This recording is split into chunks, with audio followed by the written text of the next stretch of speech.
Bonjour à vous tous, ici Karine Abderrahmane, je vous parle en direct donc, de l'université Paris-Saclay, la faculté Jean Monnet à Sceaux en particulier.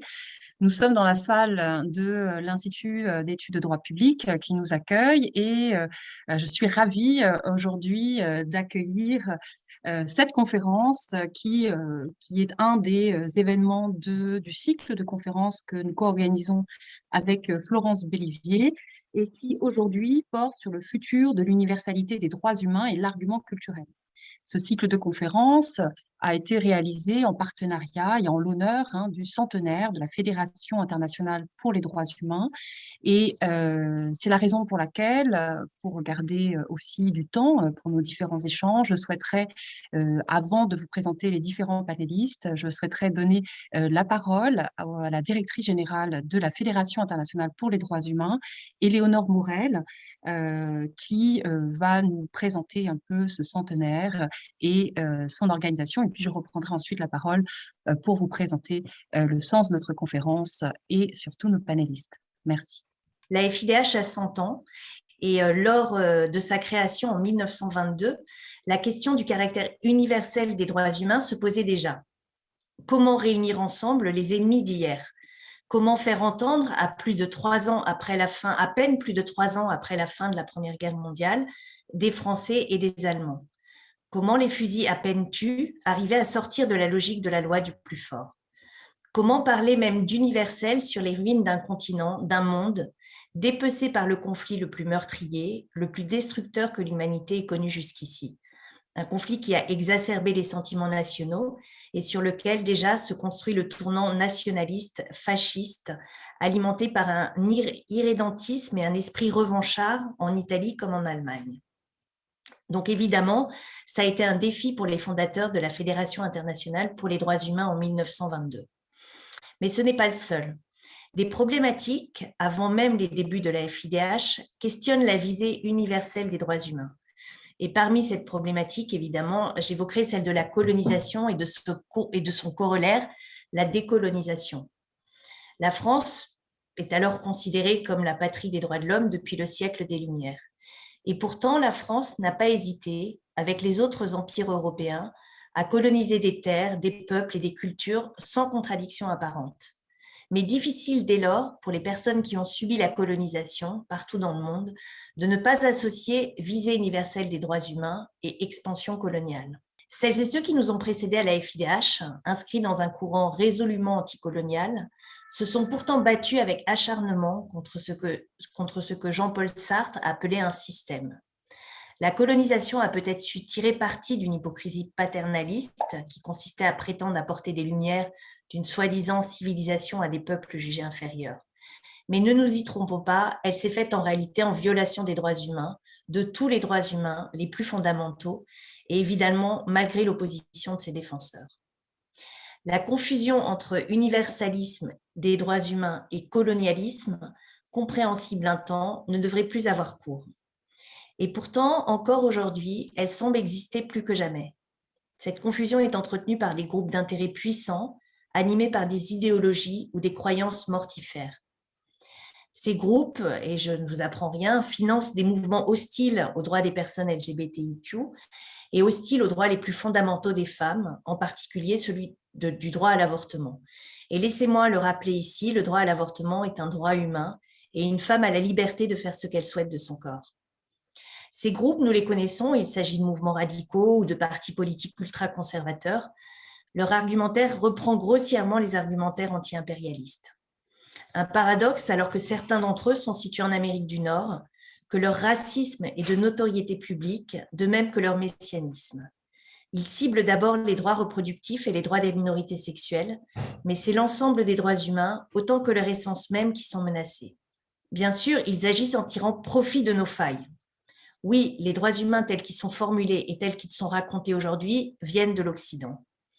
Et pourtant, leur message, celui d'une égalité inhérente à la condition humaine et d'un droit inconditionnel à la dignité, quelle que soit sa naissance et dès sa naissance, n'est pas une idée uniquement occidentale. Que ce soit le concept d'Ubuntu, popularisé par Desmond Tutu et qui est un concept cher à Madame Alice Mogwe, notre présidente, ou que ce soit celui du Tao des philosophies asiatiques, Les exemples d'une pensée universelle mêlant dignité, égalité et solidarité entre les êtres sont nombreux. À la FIDH, comme vous le savez peut-être, nous rassemblons 192 organisations qui défendent les droits humains dans 117 pays. Chacun de ces pays a sa propre culture, bien sûr. Nous les faisons dialoguer, elles s'enrichissent les unes des autres, elles nous enrichissent. Notre expérience quotidienne du travail, notre expérience militante, notre activisme nous hurlent que les droits humains, leurs revendications, leur promotion, la lutte contre leurs violations s'enrichit des particularités culturelles. Bien entendu, il existe des défis. Bien sûr, nous ne pouvons pas nous permettre de nous reposer sur notre fonctionnement. La diversité est parfois une contrainte, mais de la contrainte naît aussi la solution. Aujourd'hui, comme en 1938, lorsque les défenseuses et les défenseurs des droits ont vu devant eux se dresser le mur du totalitarisme, nous nous trouvons, en 1939, nous nous trouvons nous aussi face à un nouvel absolu qui nous semble indépassable. Cette fois encore, l'humanité fait face à la perspective très concrète de cette possible disparition. L'enjeu de notre temps est le dérèglement climatique et sa myriade de corollaires. Réfugiés climatiques, accroissement des inégalités, famine, guerre, les droits humains sont menacés, ils le seront encore. Au cours du siècle qui vient de s'écouler, face à l'implacable et à l'indépassable, lorsque tout semblait perdu et lorsque l'horizon paraissait bouché, les activistes ont toujours su trouver la solution pour retrouver le goût de vivre et continuer à mettre en œuvre les droits humains. Pour ne pas perdre espoir, ils ont agi. Et en fait, je voudrais partager avec vous le slogan de la campagne du centenaire de la FIDH qui est « Agir est le meilleur moyen d'espérer ». Agir et, si vous me le permettez, créer. Lorsque nous parlons d'arguments culturels, prenons en considération la dimension artistique de la culture. L'art nous sauvera, il nous sauve déjà. Son universalisme a aussi été questionné que celui des droits humains et à mes yeux, il est aussi évident. Et permettez-moi juste de terminer mon propos avec quelques vers d'une chanteuse que j'aime beaucoup, qui est la chanteuse Barbara, qui sont pour moi un peu la quintessence de la question. Dans une de ses chansons, elle dit « Un enfant qui pleure, qu'il soit de n'importe où, est un enfant qui pleure, et un enfant qui meurt au bout de vos fusils est un enfant qui meurt. » Dans ces deux vers, une feuille de route pour les 100 prochaines années pour la FIDH, les mêmes droits partout pour tout le monde. Je vous remercie. Merci beaucoup, Éléonore, pour votre présentation, cette présentation de la vision de la Fédération internationale pour les droits humains. J'ai presque envie de commencer par dire, c'est vrai, que cette question de l'universalité des droits humains, elle est au cœur de votre programme, elle est au cœur de votre action. Et nous avons souhaité aujourd'hui présenter dans le cadre de ce cycle de conférences cette question comme appartenant aussi au futur des droits humains. Et d'ailleurs, l'actualité, comme vous l'avez rappelé, nous montre bien que la question de l'universalité n'est pas une évidence. Et j'en profite ici pour saluer Danielle Lechac, qui nous fait l'amitié de nous rejoindre et qui elle-même posait il y a quelques années déjà un magnifique ouvrage sur les paradoxes de l'universalité et posait la question suivante: l'universalité, évidence ou mystification? Alors évidemment, nous n'allons pas répondre à l'ensemble de ces éléments, mais c'est vrai que cette définition de l'universalité qui pose les droits humains comme ceux qui valent pour tous, partout, quel que soit leur territoire, quel que soit leur attachement culturel, ethnique, social, quelle que soit leur origine, leur condition sociale, eh bien, cette question est loin d'avoir été une évidence et pourtant l'universalité des droits humains a été placée au cœur du système de protection des droits humains. Il a été passé au cœur du système de protection des droits humains, quand bien même sa valeur juridique a longtemps été contestée. Ça, c'est ce que nous rappelle parfaitement Danielle Lechac, de sa valeur axiologique, mais sa valeur juridique aussi a été contestée et nous ne rappellerons pas parfaitement l'ensemble de cette évolution. Ce qui nous a paru important ici, c'est de dire que l'universalité, elle s'est d'abord déclarée dans cette reconnaissance des droits humains, mais elle a d'emblée semblé relative, puisque les droits humains, une fois proclamée devait encore être protégée. Et cette protection, elle s'est articulée de façon, si je devais reprendre l'expression de Laurence Burgor-Larsen, de façon variable, c'est-à-dire que cette protection des droits humains, selon la ratification des traités qui tendent à offrir un cadre institutionnel et un cadre d'application, de reconnaissance et d'application de garantie de ces droits humains, eh bien, engage, c'est l'expression de Laurence Burgor-Larsen, engage une mosaïque d'engagement différenciés.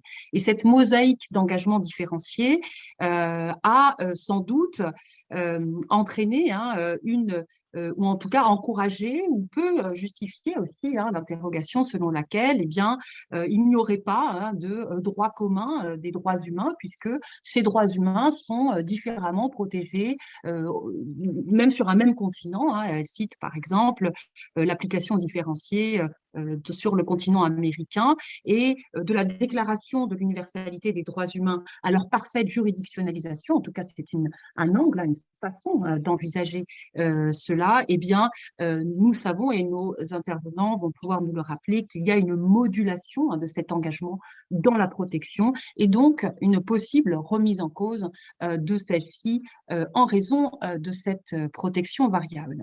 Alors, le choix que nous avons fait dans ce cycle de conférences avec Florence Bélivier qui nous écoute et que je salue, je profite pour la saluer, c'est avec la Fédération internationale pour les droits humains de se projeter dans le futur, les 100 prochaines années. Est-ce que cette question s'envisagera de la même façon? Est-ce que en 2022, comme dans 100 ans, la question des droits et libertés, la question de l'universalité des droits humains demeure une question qui serait inventée par l'Occident?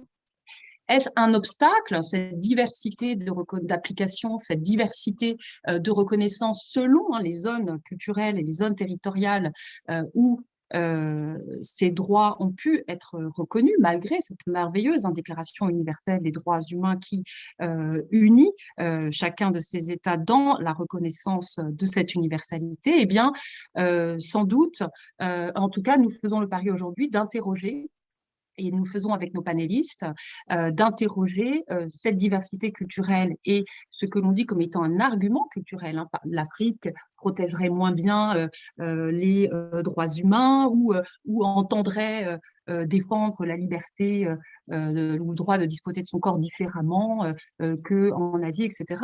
Cette façon d'instrumentaliser la diversité culturelle comme une sacralisation, une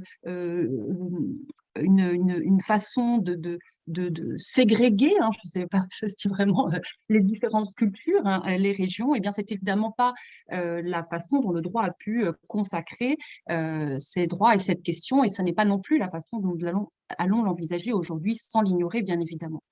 La diversité culturelle est la question de l'argument culturel. La diversité culturelle a été défendue. Elle a été défendue par différentes organisations dont nous parlerons, et notamment au sein de l'UNESCO, qui, juste après les attentats de 2001, dans une très belle déclaration de l'UNESCO, entendait consacrer cette diversité culturelle, je cite, comme un trésor vivant à préserver, comme un patrimoine vivant et commun. Et cette façon d'envisager la diversité culturelle, de la reconnaître, ne visait pas à sacraliser les différences, au contraire, elle visait à, je cite les propos du directeur général de l'UNESCO commentant cette déclaration, à humaniser la mondialisation. Alors, cette diversité culturelle, consacrée par une convention diversement appliquée en 2005 sur la promotion et la protection de la diversité culturelle auprès de l'UNESCO, eh bien, elle se traduit, on le sait aussi, dans nos systèmes juridiques, puisque l'universalité se concilie précisément avec le pluralisme des systèmes juridiques, le pluralisme des culture juridique, et cette question de la diversité, elle se mesure à la fois, et nos étudiants ici présents le savent bien, dans les différents systèmes de droit que nous apprenons toujours plus ou moins bien, mais aussi dans la diversité de nos cultures. Et je profite ici pour citer Patrice Meyerbeer et ce projet de relatif justement, enfin, qui vise à montrer comment la culture, hein, précisément, est enfin, que ce pluralisme culturel peut s'entendre de façon très riche, et comment est-ce que ce projet, hein, défendu par l'école de Fribourg, tend à placer la diversité des rattachements culturels que nous avons et qui se modifient en permanence, hein. Moi-même, je viens, alors je vous dis ça parce que c'est la présidente de la FIDH qui me demandait, mais quel est votre background? Alors, pour une Française, c'est toujours un peu particulier d'entendre cette question. Mon background, alors c'est pas mon CV, non. Oui, alors je viens de la Réunion, je suis française, j'ai vécu dans des pays germanophones, et puis je pourrais vous parler d'un tas de choses plus ou moins privées ou intimes que je ne ferai pas ici, mais en tout cas, ce rattachement culturel est évidemment pluriel et il est évidemment mouvant. Et c'est cette conception, hein, de la culture comme une façon d'enrichir encore la liberté d'expression qui est déjà, hein, placée au cœur de notre système, qui est défendue aujourd'hui et qui est présentée et défendue encore par différents juristes, mais pas seulement, puisque Patrice Meyerbeer est un philosophe. Alors, pour parler de ces différentes questions et pour en parler de façon approfondie, pour savoir dans quelle mesure est-ce que ce pluralisme juridique et ce pluralisme culturel ne serait non pas un obstacle, mais une condition et une méthode, hein, à la garantie de l'universalité des droits humains, j'ai le grand bonheur et le plaisir d'accueillir différents intervenants que je vais vous présenter immédiatement et qui vont vous présenter donc justement comment, par leurs travaux de chercheurs, euh, placer, ils entendent réfléchir, donner des clés de compréhension au système de protection des droits humains en s'intéressant à la contextualisation et en faisant aussi du droit comparé des libertés. Ce sera l'objet en particulier de l'intervention d'abord de Madame Céline Lageau, qui est professeure de droit public à l'Université de Poitiers. Céline Lageau a écrit tout un certain nombre de choses et surtout est spécialiste de droit des libertés et de droit comparé des libertés, hein. Elle a notamment co-dirigé une masse, hein, qui est un dictionnaire plurilingue de l'esprit, des libertés de l'esprit. Et plus récemment, elle a lancé tout un champ de recherche sur ce qu'elle appelle l'analyse par cas, une méthode pour le droit comparé des libertés. Et elle va nous présenter notamment ses ouvrages avec Claire Joachim, que je remercie également d'être avec nous sur ce panel. Claire Joachim est maître de conférence en droit public à l'Université de Poitiers également. Et Claire Joachim a travaillé, hein, sur ses travaux de recherche, de thèse, hein, les premiers travaux sur le droit comparé, et en particulier en matière environnementale. Et sur ce point, nous serons ravis de l'accueillir à nouveau dans d'autres conférences. Elle s'est aussi beaucoup intéressée dès les débuts de ses travaux de la recherche jusqu'à aujourd'hui aux droits asiatiques, et c'est la raison pour laquelle aussi elle a contribué, hein, à l'ouvrage dirigé par Céline Lageau et Jean-Jacques Sueur sur l'analyse par cas, mais elle nous en dira plus dans un moment. Enfin, nous entendrons Antoine Madelin, que je remercie également d'être avec nous aujourd'hui. Antoine Madelin est directeur, hein, du plaidoyer international pour la Fédération internationale pour les droits humains, et il va nous présenter justement toutes les stratégies, les actions que mènent les différentes ligues, institutions rattachées à la fédération, et surtout comment est-ce que la Fédération internationale pour les droits humains s'empare, hein, de cette question d'universalité, des obstacles, hein, qui sont aussi menés, des menaces qui pèsent aussi sur celle-ci et qu'il pourra présenter à l'occasion de son intervention. Je tiens pour nos auditeurs et puis pour notre public dans la salle, que je remercie d'être là aussi, puisque vous êtes plus nombreux à distance ou à peu près que dans la salle. Je tiens à signaler que Livia Holden s'excuse, hein, de ne pas être parmi nous aujourd'hui. Livia Holden est directrice de recherche au CNRS et elle mène un projet de recherche ERC, hein, donc un projet européen de recherche qui est particulièrement intéressant, me semble-t-il, et très complémentaire de ce que nous entendrons aujourd'hui, mais donc sur l'expertise culturelle, hein, et sur la façon dont cette expertise culturelle peut accompagner, peut aider les juristes avoir une meilleure connaissance du contexte culturel dans lequel les affaires sont amenées à être tranchées, dans lesquels l'universalité des droits humains est amenée euh, à être compris et à être garantie. Alors peut-être que nous allons pouvoir, pour les curieux, vous envoyer des liens montrant ce que fait Lydia Holden. Et sans plus attendre, j'ai déjà été trop longue. Je me réjouis donc de donner la parole immédiatement à Céline Lageau. Je suis vraiment très, très heureuse et très honorée de pouvoir participer à un cycle de conférences et de pouvoir, en tout petit colibri, prendre soin de nos libertés. Elles sont comme des fleurs qu'il nous faut arroser régulièrement et avec soin pour que pour que les printemps des libertés durent toujours. Comme l'avait déjà déclaré Gabriel Marty en son temps, je cite, « Les droits de l'homme ont été jusqu'ici considérés d'un point de vue purement positif et en quelque sorte statique. Il convient maintenant de les envisager d'un point de vue dynamique en même temps que critique et de se demander quel peut être le rôle du droit comparé en vue d'améliorer leur formulation ou leur garantie et de coopérer en un mot à leur promotion ou leur affermissement. Le droit comparé des libertés est un ouvrage qui n'existe pas encore en France, mais sous l'effet de la globalisation, de l'internationalisation et de l'européanisation des droits de l'homme, il s'impose d'autant. L'introduction en droit interne, progressive d'abord, massive ensuite, de la Convention européenne des droits de l'homme, atteste de ce qu'il existe désormais un système de liberté qui n'est pas propre à la France, mais qui est aussi commun à tous les États qui ont ratifié cette convention en Europe. C'est chose désormais acquise, me semble-t-il. Autant le droit européen des droits de l'homme ne se discute plus, autant le droit comparé des libertés est encore en gestation, tout en moins en France. Alors, 2 ou 3 rappels avant de véritablement entrer dans le vif du propos, si vous me le permettez. À l'inverse de la démarche utilitariste, notre démarche au CECOJ consiste en tout premier lieu à entrevoir le comparatisme comme un instrument de connaissance permettant au final de mieux comprendre notre propre droit. La conception que nous nous faisons du droit comparé, elle est donc axiologique, elle est donc scientifique. Le recours au droit comparé n'a pas pour objet, selon nous, de viser à améliorer le système national, ni davantage à porter des jugements de valeur, mais à enrichir et à affiner notre connaissance du droit d'un point de vue critique. C'est probablement l'effet le plus surprenant du droit comparé, et le plus inattendu aussi, jeter un œil nouveau, plus neuf encore, sur son propre droit.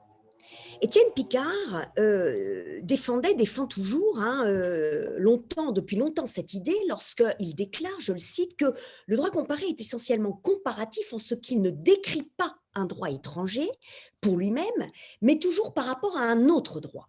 Il est comme une introduction à ces droits autres.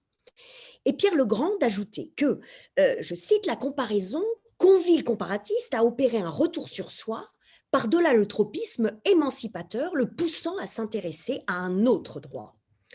Or, cette démarche, elle irait a priori à l'encontre d'une tendance assez généralisée dans le champ des droits de l'homme, qui consiste à postuler une conception universelle des droits de l'homme et à avoir d'un œil assez circonspect toute entreprise de relativisation de l'universel. Pourtant, le comparatisme adopte nécessairement une vision critique, donc relative des droits. Alors que la liberté est philosophiquement une, elle s'éclate nécessairement lorsqu'elle est passée au tamis du droit. C'est ce qu'enseigne d'autant l'approche comparée des libertés lorsque, au-delà de la stricte comparaison des simples textes, elle envisage la différence de culture et de civilisation sous-jacente au droit. Une telle approche à laquelle nous adhérons, elle est notamment prônée par John Bell lorsque John Bell déclare « Law is culture, le droit est culture ». Cette recherche en droit comparé des libertés, entreprise depuis 2017 au sein de notre laboratoire de recherche, le CECOJ, elle est donc en train de contribuer à une meilleure compréhension de notre propre droit des libertés par le simple fait de nous confronter à l'altérité, plus ou moins grande, représentée par les droits étrangers. Mais cette recherche de droit comparé des libertés va aussi servir au final à questionner l'universalisme des droits de l'homme et à répondre aux critiques qui lui sont souvent lancées par l'argument culturaliste. L'analyse comparée des libertés à partir d'un métacas, tel que renseigné par nos collègues étrangers indiens, chinois, russes, ghanéens, béninois et turcs, doit servir à démontrer de façon expérimentale que l'universalisme des droits de l'homme n'est peut-être pas aussi incompatible avec un certain culturalisme comme certains détracteurs des libertés l'avancent. Je vous reparlerai de ce cas un petit peu plus tard. Loin de se cantonner à l'argument selon lequel l'identité culturelle serait une limite à l'universalité, nous pensons au contraire, nous aussi, l'argument culturel comme une méthode. Nous pensons aussi l'argument culturel comme une condition à la reconnaissance et à la garantie renouvelée de l'universalité des droits humains. En somme, c'est un renversement de perspective que nous effectuons et à propos duquel Karine nous a invités aujourd'hui à réfléchir. Dans le cadre de ce projet de recherche que nous menons au sein de notre laboratoire de recherche, un accord donc s'est dégagé dès 2017 sur l'idée d'un comparatisme à grande échelle permettant de dépasser les limites étroites du modèle de liberté occidentale, voire européen, et sur l'approche par cas dans un cadre géographique renouvelé. L'Europe et son système de protection régionale des droits de l'homme ne sont pas au centre de tout.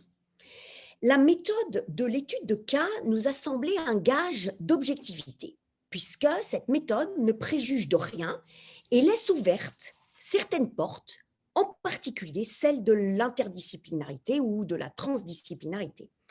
Cette méthodologie, combinée avec de nouvelles aires de liberté, permet d'échapper aux catégories et classifications traditionnelles dans un premier temps, puis, dans un second temps, de réfléchir en des termes renouvelés sur certaines questions bien connues, mais qui n'en sont pas moins d'une actualité brûlante comme celle d'un droit commun, autrement appelé droit mondial, parfois droit global, voire droit universel. Plusieurs séminaires de travail ont déjà eu lieu depuis 2017 et un colloque européen s'est tenu le 11 juin 2019 à Poitiers sur le thème de l'approche par cas, l'analyse par cas, une méthode pour le droit comparé des libertés, point d'interrogation. Un autre colloque aurait dû avoir lieu à Paris le 25 juin 2020 sur le thème de culture et liberté au singulier et au pluriel, mais annulé pour cause de pandémie. Il a finalement donné lieu à la rédaction d'un ouvrage sur le point de paraître. Et la recension de cet ouvrage sera l'occasion d'une table ronde qui se tiendra à Poitiers en septembre prochain avec l'ensemble des contributeurs. Parallèlement à ces deux colloques, un métacas sur les libertés a été élaboré au sein du CECOJ, inspiré de la Covid-19 et des privations de liberté qui en ont découlé. Et un réseau d'experts internationaux a été mobilisé afin de procéder à la résolution de ce métacas. Une étude analytique à partir des réponses données au métacas par nos experts marquera donc la phase finale de notre projet de recherche et la rédaction d'un ouvrage de théorie comparée des libertés pour un droit commun des libertés, analyse comparée. La rédaction de cet ouvrage est prévue, espérons-le, pour fin 2023. Alors, venons-en désormais au cœur de notre propos. Faisons suite à cette première journée organisée donc le 6 juin 2019 à Poitiers sur la méthodologie du cas. Donc, notre dernier travail, Culture et liberté, porte sur la délimitation du cadre de la recherche, c'est-à-dire sur des aires culturelles ou des espaces transnationaux qui doivent servir de socle géographique pour ce comparatisme repensé. Partons d'un constat. Il existe un lien de nature substantielle entre les droits positifs ou les ensembles de droits et la culture dominante dans des espaces géographiques repérables. Les limites de ces espaces ne coïncident pas, ou plus nécessairement, avec celles des États. L'on assiste depuis 4 siècles en effet à la lente érosion de l'État moderne, cette orgueilleuse construction du génie politique européen, comme l'aurait dit Carl Schmitt. Dans l'optique traditionnelle en Occident, on s'attache, lorsqu'il s'agit de liberté, à une démarche typologique qui est issue de la tradition libérale. Une démarche qui consiste à répartir les libertés en séries, autour de quelques pôles fédérateurs connus, liberté d'expression, propriété, égalité, sûreté, etc. Mais il est aisé de s'apercevoir que l'importance que nous accordons à cette conception typologique, a priori, est précisément ce qui nous empêche de concevoir le commun des libertés, autrement que comme un fait d'imitation ou le résultat de convergences hypothétiques entre systèmes autour d'un modèle type dont l'État serait le centre, donc le dénominateur commun. Arrêtons-nous quelques instants, mais quelques instants nécessaires sur la compréhension de notre titre « Culture et liberté », culture et espace, voire espace pertinent pour décrire une culture ou des systèmes de liberté. En tentant le terrible mais incontournable exercice de définition, l'on devrait pouvoir alors identifier différents types de culture. L'apport des comparatistes à la réflexion, un peu plus que de tout autre juriste, se doit d'être ici salué. Dans leur ensemble, en effet, les comparatistes affirment qu'il ne peut suffire d'examiner les textes et les règles juridiques pour pouvoir expliquer les différences entre les systèmes juridiques, que l'on ne peut s'en tenir, autrement dit, qu'à une seule approche positiviste. L'approche culturelle invite ainsi le juriste à se concentrer sur d'autres éléments que les normes afin de comprendre en profondeur les règles de droit, la dimension muette du droit, comme aurait dit Rodolfo Sacco. Messieurs Cappelletti, Merriman et Perillo précisent que, je les cite, la source des différences réside généralement en dehors du système juridique, c'est-à-dire dans les comportements et les pratiques liées au droit. Or, ce sont précisément ces pratiques et comportements liés au droit, formant là où les cultures, qui doivent nous permettre à terme d'appréhender au mieux des espaces ou des sols pour les libertés, peut-être aussi des espaces ou des sols par les libertés. Le mot culture peut être compris dans un premier temps, dans un sens très général, comme un système de signification établi, incluant, comme chez Claude Lévi-Strauss, la dimension juridique. L'étude portera donc, dans ce cas, sur le lent processus de décantation par lequel cette culture, au sens large, en vient à constituer la grille de lecture préférentielle de la société considérée, ou des sociétés, si l'on est comparatiste, ou encore de telles de ses composantes, le système des droits de l'homme ou des droits fondamentaux, par exemple. L'adoption de ce point de vue, que l'on peut appeler global ou holiste, permettrait d'envisager la mise au point d'une cartographie de liberté différente, peut-être, de celle que nous impose le droit international post-westphalien ou post-Seconde Guerre mondiale, en lien avec la méthode expérimentale qui a été proposée. Qu'est-ce qu'un cas, en effet, si ce n'est un point de cristallisation provisoire, de l'espace et du temps. Mais une distinction s'impose parfois dans un second temps chez les juristes comparatistes, qui n'est d'ailleurs pas toujours explicitée entre le concept de culture, au sens où l'entendent les anthropologues, et la culture juridique, cette dernière étant vue au total comme un des éléments constitutifs du système juridique. Cela étant dit, toutes sortes de subdivisions apparaissent variables d'un auteur à l'autre pour préciser et donner corps à cette distinction des deux sens du mot culture, d'une manière qui ne devrait pas être influencée par leur propre culture. Mais cela se peut-il? Autrement dit, il y a des déterminants culturels dans l'approche de la question des rapports du droit et de la culture. Ceci n'est pas une mise en cause, c'est un constat sociologique. Non seulement l'idée de culture juridique renvoie à un haut degré d'abstraction, mais il apparaît aussi à bon nombre de comparatistes que le concept de culture ne peut être vraiment opératoire puisque polymorphe. La plupart des comparatistes anglophones reprennent à leur compte les travaux du sociologue du droit, M. Friedman, et sa distinction entre la culture juridique interne et la culture juridique externe. La première est celle des professionnels du droit, constituées des représentations, raisonnements, idéologies, valeurs plus ou moins explicites, communs à ce groupe et fondant l'action de ceux qui œuvrent à l'intérieur du système juridique. La seconde correspond à l'ensemble des croyances, valeurs et attentes du grand public à l'égard du droit et aux ressources qu'il offre, en particulier pour ceux qui font pression sur le droit de manière à produire un changement social.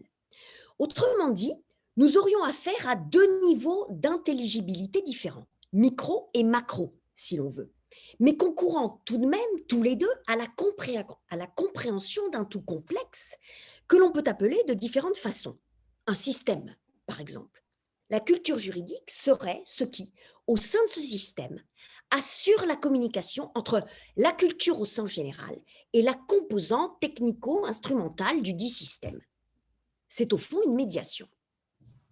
Nous nous sommes fondés dans notre ouvrage sur cette distinction, culture versus culture juridique, en tenant compte du fait qu'elle n'est pas substantielle, mais méthodologique. Nous n'avons pas tranché entre les deux sens du mot culture parce que ce serait, nous semble-t-il, nous condamner à ne rien voir. La culture peut être vue comme une grille de lecture ou une sorte de code non écrit qui nous permet d'analyser jusqu'à un certain point les épreuves qu'elle subit. A-t-on eu recours à la culture comme instrument d'explication ou bien comme objet d'étude ou les deux à la fois? Les deux à la fois. Dans la première hypothèse, il s'est agi de ne pas tomber dans le piège de vouloir expliquer toute différence en référence à la seule culture. Dans la seconde hypothèse, cela supposera de pouvoir s'immerger suffisamment profondément dans une culture juridique pour pouvoir ensuite l'expliquer et la restituer à celui qui n'en est pas le familier. Et c'est donc l'ambition de notre prochain ouvrage, Pour un droit commun des libertés, analyse comparée. Et cet ouvrage reposera la sempiternelle question de l'universel. Marie-Claire Pontorot déclare dans son ouvrage Droit constitutionnel comparé au singulier et au pluriel, Marie-Claire Pontorot déclare que, je la cite, les droits sont une construction de l'homme, le fruit de sa culture, de son histoire. Le débat sur l'universalité des droits de l'homme a été largement dominé par la question de savoir si les valeurs et la vision du monde sous-jacentes aux droits humains pouvaient ou non transcender les barrières culturelles. Or, cette interrogation est aujourd'hui dépassée, dit-elle. Le discours des droits humains est de fait mondialisé. Pourtant, la critique culturaliste voudrait remettre cela en cause et veut toujours parfois remettre cela en cause. D'où la nécessité de reposer la question et d'où la nécessité de notre dernier ouvrage pour faire la preuve que l'universel, par une approche par cas, un métacas de liberté, à travers des sols renouvelés, des aires révélées par ce cas de liberté. Nos analyses devront confirmer ou infirmer la double intuition que nous avons depuis le début de cette aventure en droit comparé des libertés en 2017. Celle d'abord qu'il existerait un commun irréductible en matière de droits humains, au-delà et malgré toutes les différences de culture et de tradition juridique. Celle ensuite que les libertés et droits fondamentaux peuvent parvenir à réconcilier ou à penser ensemble les différentes traditions juridiques, au-delà et malgré tout, parce qu'ils s'adressent à l'homme, quel que soit l'endroit de la planète où il évolue, quelle que soit la culture à laquelle il appartient, quel que soit le système juridique auquel il est rattaché, le cas échéant. Il serait alors possible d'opposer à ces deux intuitions l'argument relativiste ou culturaliste. N'y a-t-il pas dans cette vision des choses une manière d'introduire nos déterminismes culturels? Toute la difficulté est là. Mais elle nous renvoie à la méthode expérimentale, laquelle nous interdit a priori une telle extrapolation, mais présuppose au contraire un processus d'élaboration doctrinale au terme duquel de tels rapprochements pourront être menés à bien ou pas. De la même façon qu'Étienne Picard reconnaissait la fondamentalité des droits de l'homme en dehors de toute source textuelle, y compris constitutionnelle, ces espaces de liberté révéleront-ils à leur tour un commun des libertés, un irréductible des libertés, en dehors des sources juridiques déjà connues et des systèmes communément établis. Toute la question est là, et elle est culturelle. Elle sera résolue par le métacas de liberté.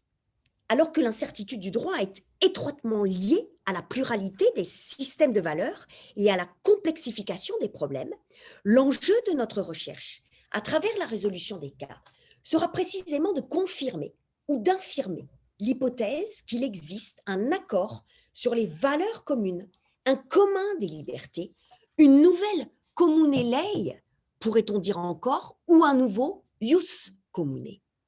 La résolution du métacas nous permettra en outre d'expérimenter grandeur nature ce que Mireille Delmas-Marty écrivait déjà en 2019. Je la cite. « Les droits de l'homme ne sont ni un concept immobile, ni un dogme identifié à l'Occident, mais un processus transformateur. L'analyse par cas devrait nous permettre par conséquent de dépasser la seule donnée du droit positif et d'entrer ainsi dans la profondeur de l'analyse des droits humains et de leurs catégories. Si l'État n'est pas ou n'est plus le protecteur attendu des droits humains, et si les systèmes régionaux de protection sont plus ou moins performants lorsqu'ils existent, des espaces se dégagent-ils aujourd'hui et qui sauraient garantir les libertés, peut-être même de façon inédite? Et si, comme dans la conception philosophique anglaise développée par Hobbes notamment, il ne s'agissait au fond que de conceptions résiduelles des libertés. Autrement dit, des libertés préexistant à l'état de nature et dédiées aux hommes sans qu'aucune action étatique ne soit a priori nécessaire. Cette conception résiduelle des libertés pourrait-elle s'étendre à d'autres systèmes que le système anglais, puisqu'elle confirme l'idée répandue dans le monde que lorsque l'État intervient en matière de liberté, c'est bien plus pour les restreindre que pour les protéger. D'où un autre constat à ce stade de la réflexion. Nous sommes en présence a priori de liberté stricto sensu, bien plus que de droits, d'autant qu'en principe aussi, ces derniers n'existent que sous l'effet d'une consécration positive de l'État.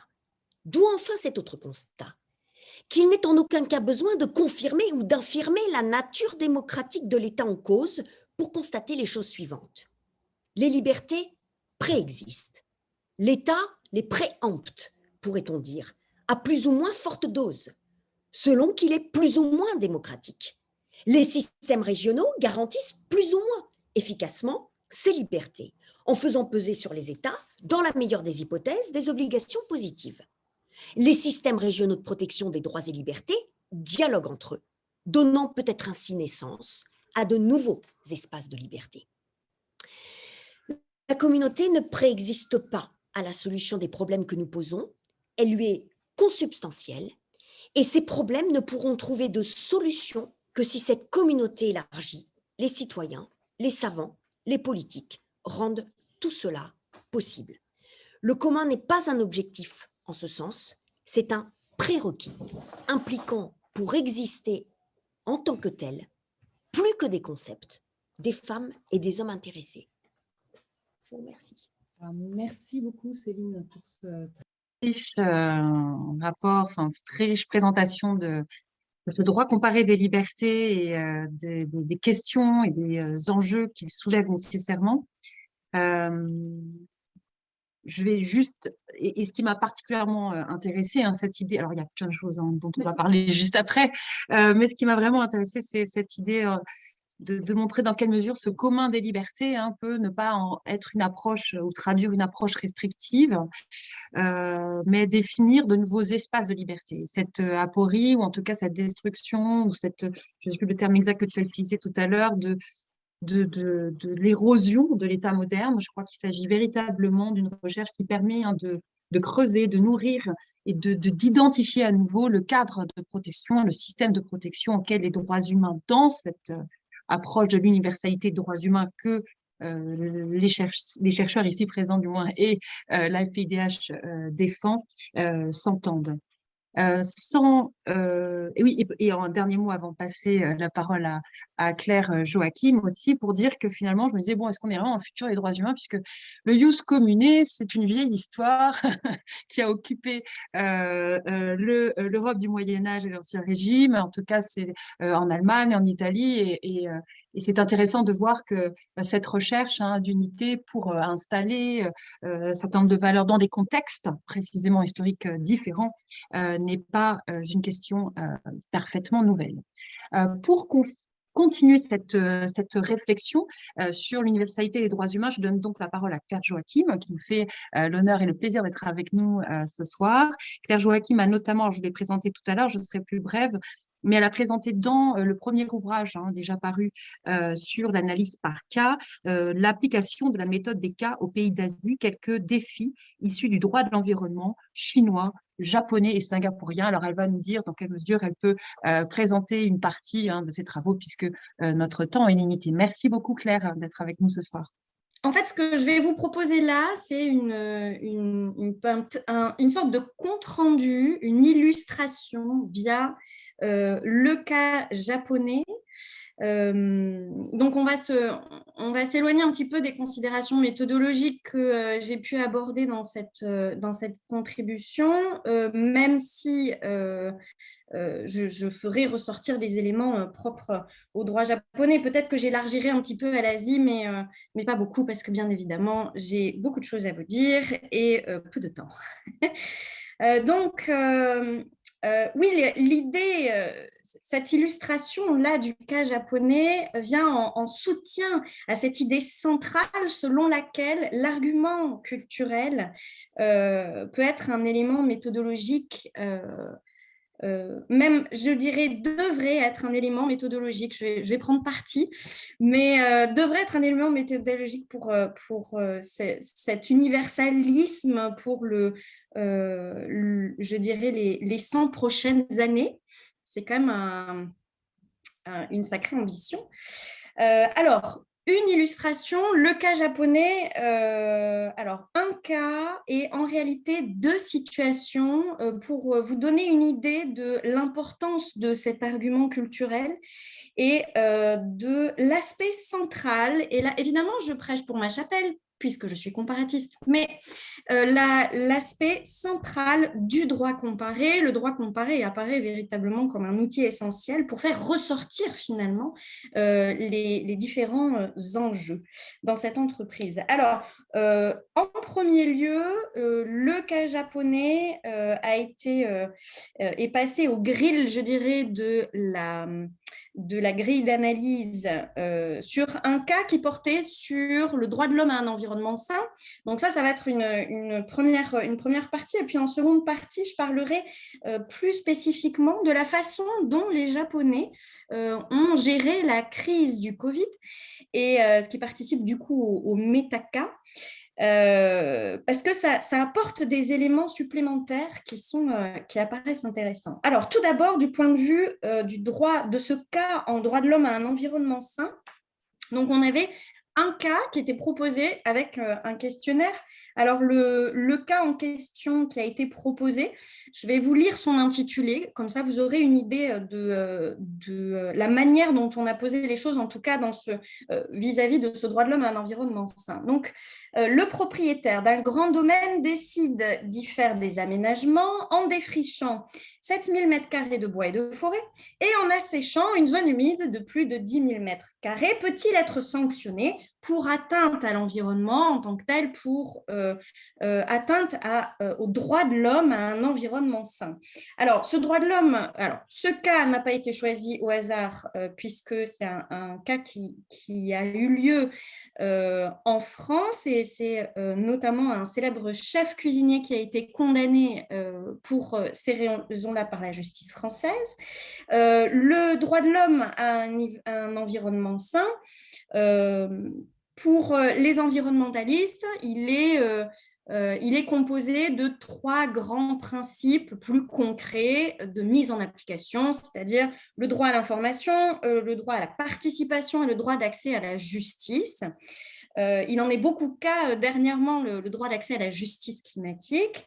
Et j'ai donné ces petites précisions-là parce que ça va avoir son importance après dans la compréhension du traitement japonais finalement de cette situation-là.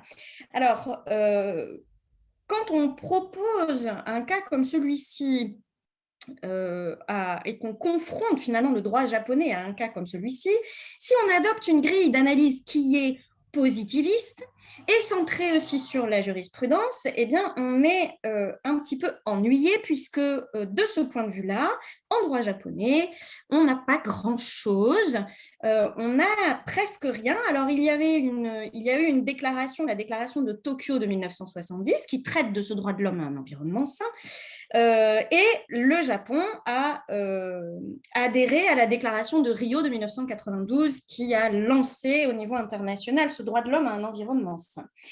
Sorti de ça, eh bien, pas grand-chose. Il n'y a rien explicitement sur ce droit de l'homme à un environnement sain dans la Constitution japonaise de 1946. On n'a rien non plus dans la législation japonaise. Par contre, on va avoir de là certains outils qui sont rattachés ici au droit à l'information, là au droit à la participation ou encore au droit d'accès à la justice, mais c'est quelque chose qui n'est pas directement rattaché à ce droit de l'homme à un environnement sain. Donc, d'un point de vue strictement positiviste, on n'a pas grand-chose. On est un petit peu bloqué. Du point de vue de la jurisprudence, là, on pourrait se dire, oui, le juge peut avoir interprété de manière extensive certains principes pour faire reconnaître ce droit de l'homme à un environnement sain.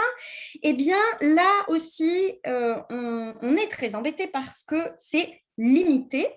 C'est-à-dire que les décisions de justice en tant que telles sont très limitées sur la question. Alors ça peut s'expliquer par le fait qu'on a un taux de contentieux, d'un point de vue quantitatif seulement, au Japon, qui est moins important qu'il pourrait l'être en Europe, par exemple, et il va être centré sur le droit des personnes, sur des droits individuels. Alors là, on dira, bon, d'un point de vue positiviste, pas grand-chose. D'un point de vue jurisprudentiel, assez peu d'éléments. Pourtant, ça ne veut pas dire qu'il n'y a rien. En réalité, le droit de l'homme à un environnement sain pourrait se voir plutôt au Japon, dans la société japonaise, davantage comme un objectif. Et ça va se réaliser autrement. On a un conseil de l'environnement japonais qui a été créé en 1979. On a des réseaux de chercheurs et de praticiens pour la législation environnementale. Pourquoi je vous en parle? Eh bien parce qu'ils formulent des recommandations. Et en réalité, dans le système japonais de régulation finalement de la vie en société, ces recommandations vont être centrales. Alors, si on se place du point de vue de la jurisprudence, on n'a pas de possibilité d'action de la part des associations environnementales en tant que telles, parce qu'on a des conditions de recevabilité qui sont très restrictives. Donc, on va passer par d'autres biais. Au lieu de passer par la porte, eh bien, on va passer par plusieurs fenêtres. Et donc, on va le juge va reconnaître des droits individuels tels que un droit à la lumière, tel qu'un droit de vivre une vie en paix. Alors, ça peut apparaître très poétique, mais en réalité, c'est véritablement très japonais. Et on a eu une ouverture en 2006 par la Cour suprême, une ouverture vers un droit collectif. Alors, on se dit un droit collectif, ah très bien, là, ça va nous aider. Eh bien, c'est un droit collectif à la vue. Un droit collectif à la vue, c'est-à-dire, si imaginez-vous, vous habitez une maison, si on construit un immeuble devant votre maison et qui cache la vue, eh bien, le constructeur et également l'administration qui a autorisé cette construction pourront être condamnés au nom de ce droit à la vue. Et on pourra exercer ce droit collectivement, c'est-à-dire un immeuble en entier, par exemple. Donc, on a une évolution quand même. Et le contentieux a augmenté au Japon depuis les années 80 par ces passages finalement. Mais le taux de recevabilité est resté bas, relativement bas. Là, on va avoir plusieurs explications. Alors déjà, les avocats japonais sont particulièrement créatifs par rapport à ça. Ils essaient de créer un certain nombre de nouveaux droits et parfois le juge s'en saisit, parfois il ne s'en saisit pas. Et on reste quand même dans des droits individuels. Si on table sur un droit à la santé ou quelque chose qui est propre au cadre de vie, là, le juge va s'en saisir. Si on est plus dans quelque chose de général, de global, là, le juge ne s'en saisit pas. Il y a une affaire qui est toujours en cours, c'est l'affaire Cobestil. La décision au civil est encore attendue. Et là, les avocats, dans leur mémoire,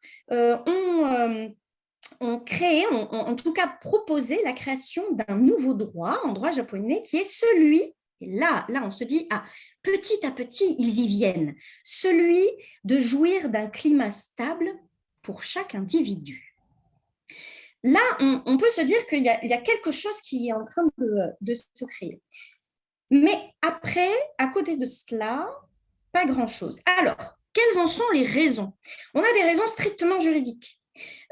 Pour ce qui est du contentieux, les conditions de recevabilité sont très restrictives, surtout pour le contentieux administratif. C'est pour ça qu'on est limité et bien évidemment, si les conditions de recevabilité devant le juge sont très restrictives, on va avoir moins de décisions, moins d'affaires et le juge va pouvoir moins s'emparer finalement du sujet. Ensuite, on a une seconde raison strictement juridique qui tient à la structure du système juridique japonais en tant que tel. On a par exemple un faible nombre d'avocats et on a des institutions, des juridictions japonaises qui ont peu évolué finalement alors qu'il y a eu une modernisation finalement de la société. Et ensuite, alors les raisons culturelles. Des raisons culturelles, alors au sujet de ces raisons culturelles, il faut savoir qu'au sein même de la doctrine asiatique, on a des débats qui sont nombreux et qui sont anciens. Il y en a un qui tient à la conscience du droit au Japon. Alors, c'est très ancien relativement, puisque on a un auteur qui s'appelle Kawashima qui a écrit un ouvrage qui est classique que tous les étudiants en droit au Japon doivent avoir lu sur la conscience du droit. Il date de 1967 et il explique Kawashima dans son ouvrage que, alors c'est une première hypothèse finalement, la structuration sociale japonaise est différente, elle est peu égalitaire.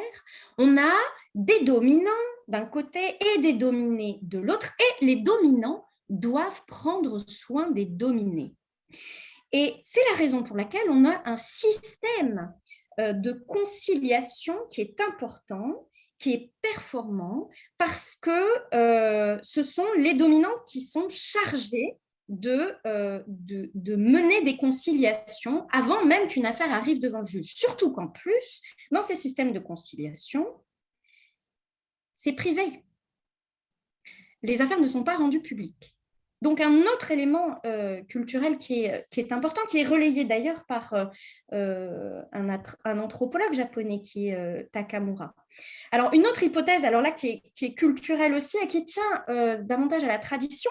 Alors, à la tradition hindouiste, on a une cohabitation finalement des traditions au Japon. Alors la tradition occidentale avec le christianisme, mais aussi le shintoïsme, le bouddhisme et donc l'hindouisme, et tout ceci cohabite en réalité, même dans la vie, dans le quotidien des Japonais. Alors, dans l'hindouisme, que se passe-t-il? Eh bien, dans l'hindouisme, traditionnellement, il existe un tribunal. Un seul tribunal n'existe, c'est le tribunal des morts. Donc, il est absolument un endroit à éviter. Et tout ceci est, bien évidemment, on va trouver d'autres raisons, mais ça nous donne des pistes explicatives d'un point de vue culturel sur comment ça se fait finalement qu'on ait un taux de contentieux aussi bas. Alors, je vais passer maintenant à un second, je dirais plutôt au méta-cas, dont parlait Céline tout à l'heure, et la gestion du Covid au Japon. Et vous allez voir que ça va donner des éléments complémentaires. Et je vais vous reparler justement des recommandations dont j'ai parlé tout à l'heure. Alors, avec cette gestion de la crise du Covid au Japon, on a des spécificités japonaises qui ressortent avec encore plus d'acuité. Cette gestion du Covid, comment est-ce que ça a été mené? On remarque que le gouvernement japonais a été en retrait. Si on compare par rapport au gouvernement européen, le gouvernement japonais s'est en effet basé davantage sur quelque chose qui est très japonais, c'est l'esprit de responsabilité des citoyens. Il y a eu bien évidemment quelques discours et aussi, surtout, les revoilà, des recommandations. Et le gouvernement a vraiment compté sur le risque de réprobation sociale s'il n'y avait pas de respect de l'ensemble de ces recommandations, plutôt que sur des mesures répressives. Alors concrètement, des recommandations par rapport on a tous connu ça, par rapport à la restriction au déplacement, par rapport aux gestes barrières, par rapport au port du masque. Pas de mesures coercitives, sauf en local. Et les gouvernements locaux se sont retrouvés face à une levée de boucliers généralisée à ce moment-là. Donc, des recommandations. Est-ce qu'il y a eu des sanctions pour non-respect de ces recommandations? Non, pas de sanctions, en tout cas au sens occidental du terme, je dirais, mis à part la réprobation sociale. Et pour ce qui est de la vaccination. Alors, pour ce qui est de la vaccination, il n'existe pas de vaccin obligatoire au Japon. Vous avez des vaccins recommandés.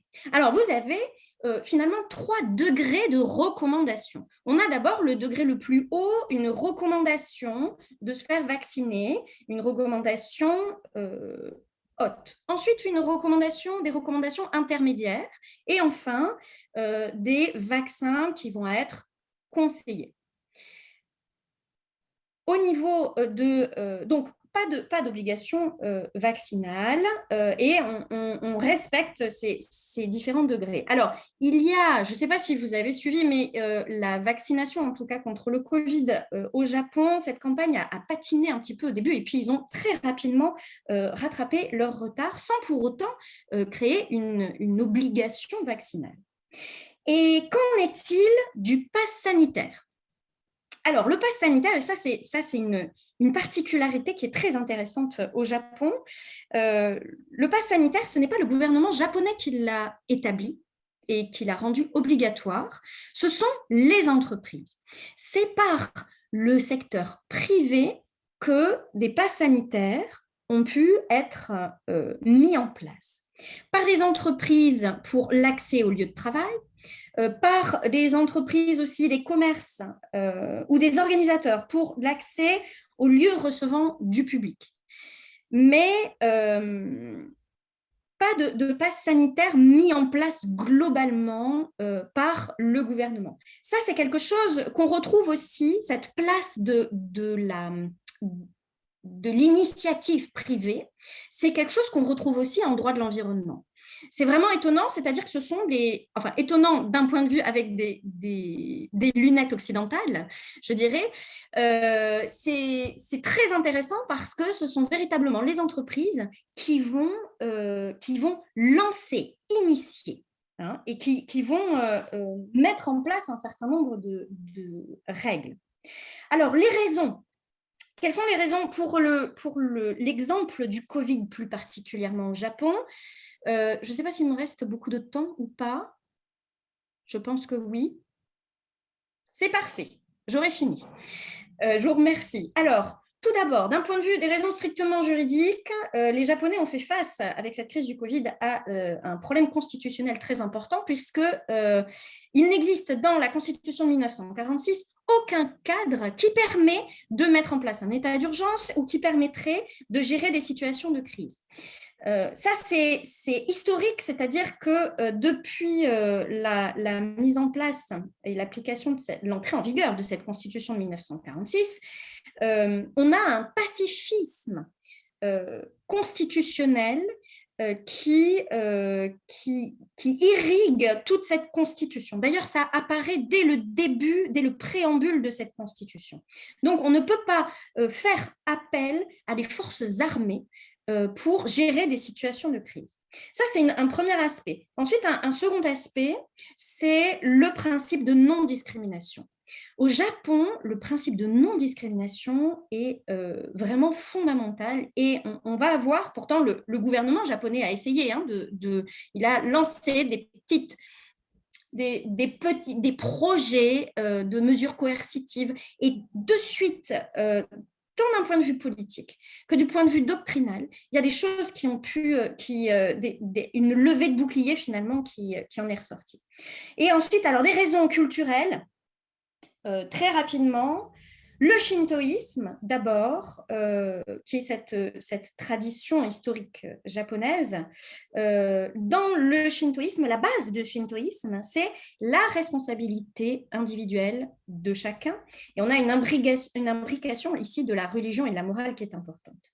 Ensuite, le bouddhisme. Comme je vous disais tout à l'heure, on a des traditions qui cohabitent dans la société japonaise et qui vont venir influencer cette société.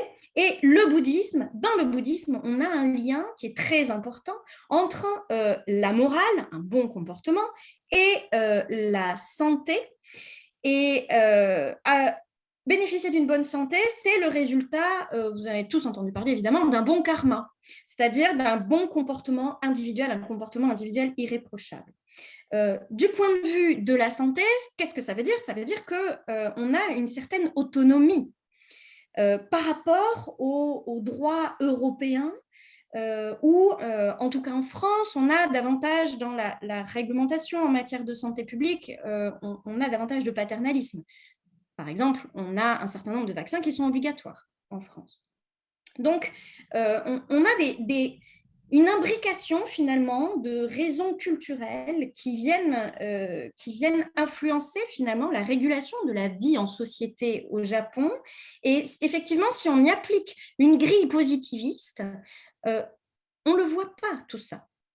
Et donc, on passe véritablement à côté de quelque chose. Alors là, ici, l'argument culturel est une piste explicative. Et par ces deux cas, et à travers l'exemple japonais, on peut voir que du coup, ces aspects culturels sont centraux.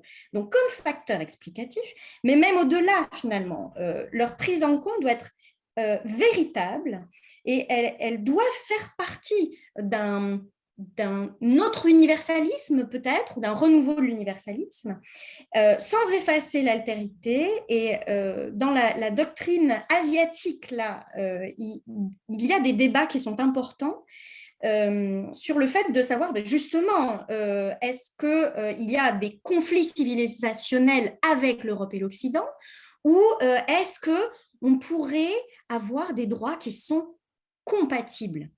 Et on en parlait la dernière fois avec Céline, et c'est vrai que cette question, cette idée de compatibilité des droits apparaît véritablement centrale, parce que si on a des objectifs, on a des droits et libertés qui sont inhérents, par exemple, toute une partie de la doctrine asiatique parle de good human life. Chang, Freeman et Emerson, par exemple, le font ressortir. Il faut que ce soit en respectant les différentes visions du monde. Et je m'arrêterai là. Je vous remercie. Merci beaucoup, Claire, pour votre présentation qui illustre une partie du travail qui a été réalisé en collaboration et sous la direction de Céline Lageau et de Jean-Jacques Sueur. Oui, je crois que là, on est au cœur de sujets mettant en évidence la substantialité et aussi les ressorts de cette approche culturelle de l'universalisme. Et je me demande même si ça ne met pas en évidence aussi la question des fondements de cet universalisme qui ont évolué, des droits naturels, à l'idée de liberté, de justice, de paix, puis de fraternité plus récemment. Et puis là, peut-être avec ces tentatives de reconnaissance de ces diversités culturelles. Bon, il y a beaucoup d'autres choses à dire, mais je ne le ferai pas maintenant pour laisser la parole immédiatement à Antoine Madelin, que je remercie d'être là et que je remercie aussi de nous présenter précisément comment une organisation comme la Fédération internationale pour les droits humains, qui, il va nous le rappeler sans doute, ou en tout cas nous l'avons évoqué déjà aujourd'hui, qui a été aux origines de cette construction de l'universalité des droits humains, avec évidemment René Cassin, l'approche universaliste défendue par la France, et comment, alors même que la Fédération internationale pour les droits humains réunit 192, si je ne me trompe pas, ligues et associations dans l'ensemble et dans le monde entier, voir comment justement cette universalité des droits humains est traitée, comment est-ce qu'elle évolue, est-ce qu'elle rencontre des obstacles ou au contraire, et comment la fédération elle-même travaille pour comprendre ce que font les associations qui sont fédérées au sein d'elle. Merci beaucoup, Karine. Merci pour cette introduction qui, en effet, remet tout à fait en perspective ce que je vais partager avec vous aujourd'hui. Merci à Céline et Claire aussi pour leurs analyses et leurs recherches. Et je voudrais prévenir chacune et chacun que ce que je vais dire aujourd'hui n'arrive pas à la cheville du travail d'analyse et de recherche qui était développé par chacune des différentes intervenantes. Moi, je vais plutôt raconter de notre expérience à la FIDH et peut-être aussi du point de vue que j'ai comme directeur du plaidoyer international, où nous avons vu des attaques au droit sous prétexte d'un argument culturel, mais qui en réalité étaient des attaques au droit pour consolider d'autres objectifs politiques que la simple, en tout cas pas la simple, mais que la notion même de diversité culturelle. Et je vais rentrer un petit peu dans différents exemples à cet effet. Alors, j'ai préparé une petite présentation là-dessus pour essayer d'illustrer mon propos. Et puis, comme ça, vous ne voyez pas ma tête tout ce temps-là, mais vous la reverrez par moment. À tout de suite. Alors, est-ce que vous voyez là ce slide? Alors, on y va. Moi, ce dont je voulais commencer par vous parler, et puis Éléonore, dans son introduction, y a fait référence, c'est de la manière avec laquelle nos associations de par le monde, y compris jusqu'en Europe, mettent en lumière une offensive globale d'attaque au droit, qui vise en particulier les organisations de défense des droits humains, qui vise également, et Éléonore l'a mentionné, les droits des femmes, et plus spécifiquement les droits sexuels et reproductifs des femmes, qui vise également les conventions internationales de lutte contre les violences faites aux femmes. Alors, à titre d'exemple, on a pu avoir en tête la manière avec laquelle la Turquie a désigné la Convention d'Istanbul sur les violences faites aux femmes. On a aussi en mémoire la manière avec laquelle, tout récemment, le gouvernement polonais a annoncé en 2020 vouloir se retirer de cette même convention. En juillet de la même année, le Premier ministre polonais a demandé à la Cour constitutionnelle polonaise de se prononcer sur la conformité de la Convention à la Constitution. La décision n'a pas encore été rendue, mais en tout cas, on est dans un retour en arrière au nom d'un certain nombre de valeurs conservatrices développées et prônées par le gouvernement polonais. Je peux citer également la Hongrie, où le Parlement hongrois a adopté le 5 mai 2020 une déclaration rejetant la ratification de la Convention d'Istanbul contre les violences faites aux femmes. Donc, on est vraiment sur une ligne de crête avec une offensive, en tout cas là, c'est un instrument européen, mais on pourrait dire la même chose dans le reste du monde et j'aurai d'autres exemples à évoquer à cet effet. Alors, je reviens sur mon slide pour vous montrer cette fois-ci non pas les attaques aux violences faites aux femmes, mais plus précisément la manière avec laquelle, dans le monde, aujourd'hui, on constate le développement de lois ou la consolidation de lois contre l'orientation sexuelle dans le monde.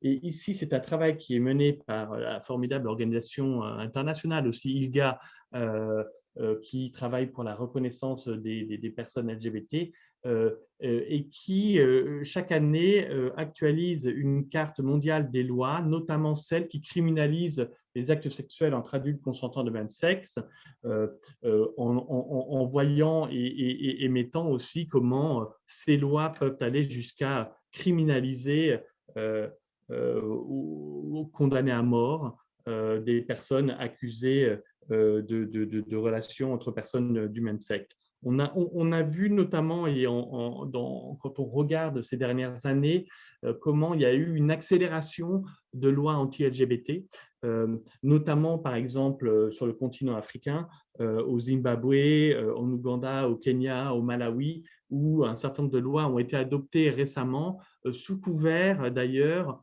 de politiques nationales et d'arguments nationaux qui étaient portés de contrer ce que l'on appelait à l'époque les valeurs colonialistes.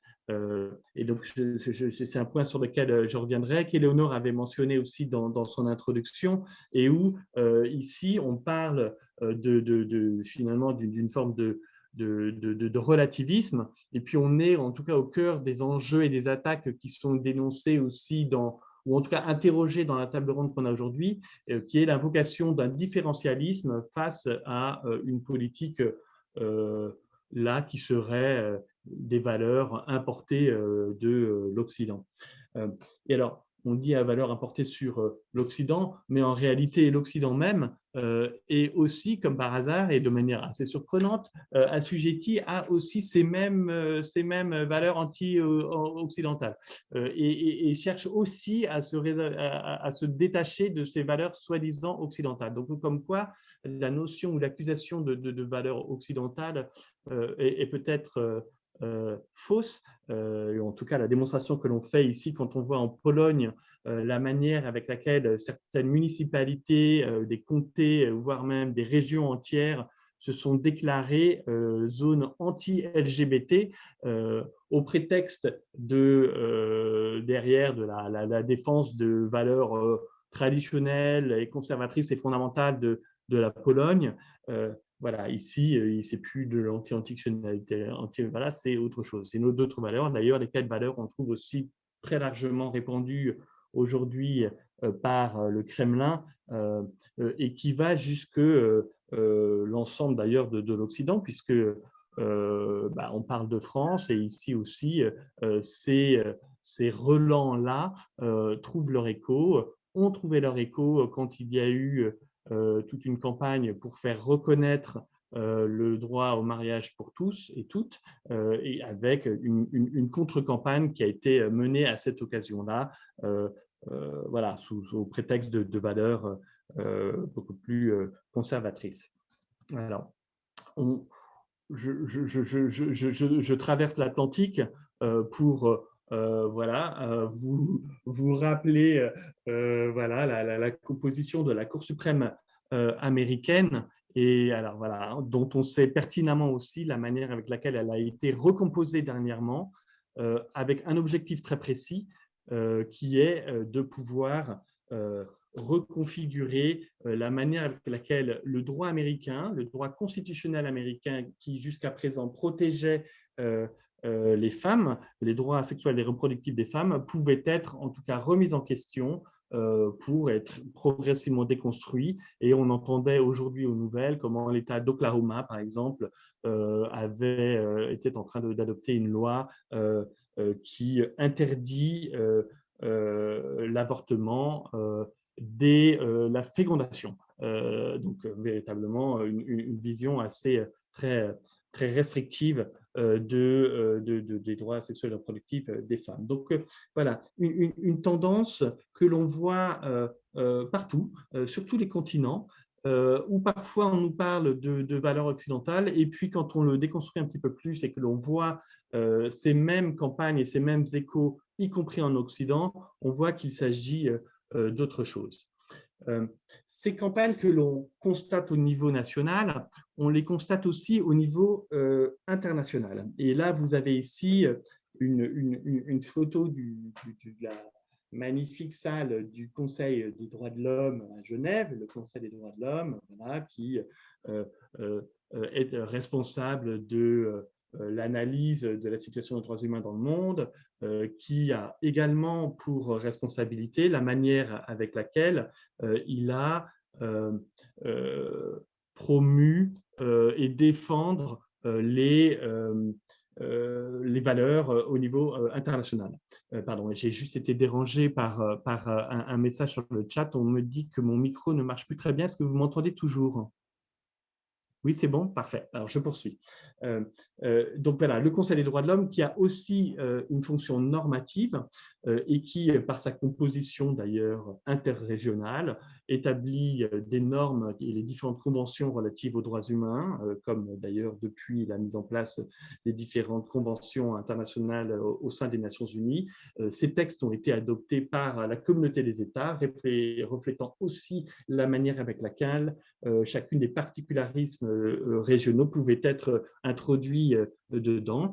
Et on peut aussi garder à l'esprit, je pense qu'il était un élément extrêmement fondamental, que notamment les différentes conventions relatives à la protection des droits humains, que ce soit le pacte sur les droits civils et politiques, les pactes sur les droits économiques, sociaux et culturels, ou quand il s'agit par exemple des droits des femmes, la Convention pour l'élimination des discriminations à l'égard des femmes, tous ces textes ont dans leur mécanisme de monitoring et de surveillance des comités d'experts qui surveillent la manière avec laquelle les États ont mis en place ces conventions et qui sont composés d'experts venant de pays du monde entier.